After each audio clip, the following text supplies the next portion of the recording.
are a beginner looking to sell on Etsy, but you want to know what actually you should sell on Etsy, let's talk about that. Hey, I'm Pam Duthie, and I've been selling on Etsy for over 10 years now, so I've made all the mistakes, and I'm going to share them with you so that you don't have to. So, what can you sell on Etsy?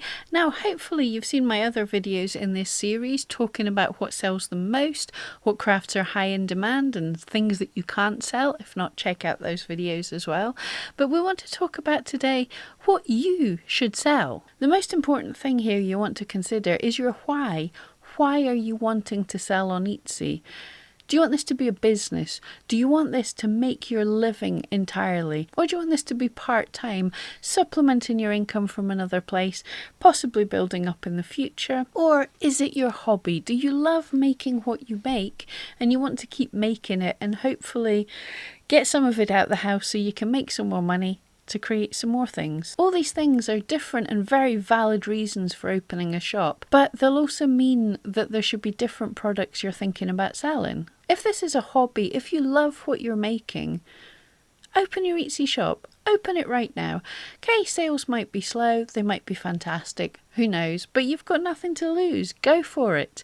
Learn what you need to learn, but continue making the things you love. That is the most important thing. However, if you want a part-time income or to run this as a business, then things are a little more complicated because you've got to think about money. So a couple of things. Is there a market for it? Is there a profit in it? And can you take pride in it? Searching on Etsy, using tools like eRank and Google Trends, and looking at what people are sharing and buying can give you an idea if there's a market for something. So do a bit of research before you even get started. And again, is there a profit in it? So before you get started, figure out how long it's going to take you to make these items, how much the raw materials cost, and see how much other people are selling these kind of items for. And then you can calculate and see, are you going to be able to actually get a living wage out of this? Not all items are the same. Not all items people are actually going to make a decent wage from. So look at the prices that other people are selling for and figure out if you were able to sell, being realistic about your skill level, but if you were able to sell in around that price range, would that actually make you money? And again, a pride in it. Different is better than best. If you're making something that's eye-catching and different, that's better than making the same as everybody else but doing it that little bit better. Only one of us can be the best, but everyone can be a bit different. So what's unique about the things you make? What can you do different than what everyone else can do? For me, I knew as a needle felter, I certainly was not going to get to the skill level that quite a lot of people are at. There are some people that can make fantastic, realistic items, but one thing that not that many people do is smaller sized, affordable sculptures of people's pets. So customised personal sculptures for people. A lot of folks aren't happy with doing personalised sculptures. A lot of folks aren't happy with doing small. So that was my unique selling point. And the same for you. Can you use a different material than anyone's using?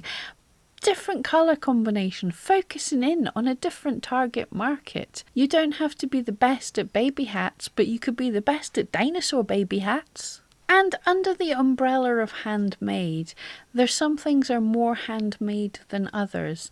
Now, I don't want to have a go at anyone making anything they love, but if what you're doing can be created equally as well and faster and cheaper on a machine, or if it can be reproduced by other people, if other people can make exactly what you make, then you're going to be undercut. So it's not a very stable way to do things. You're not creating art, you're manufacturing, and then that's cutthroat. So sit down and do a bit of research before opening an Etsy shop. See how customers, see how people like the kind of things you're making. How are you going to stand out? Are you doing something different?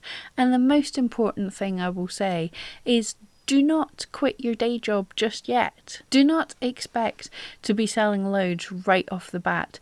Make sure you've got a buffer, you've got some time to build up your skills and your understanding. Because, as I've said before, 95% of sellers haven't sold more than 1,000 items. Now, you can easily become one of that top 5% if you take the time to research and make sure you're selling the right things. And also, don't forget, come back every week for more tips and tricks to help you stand out from the rest. Thank you so much. See you next time.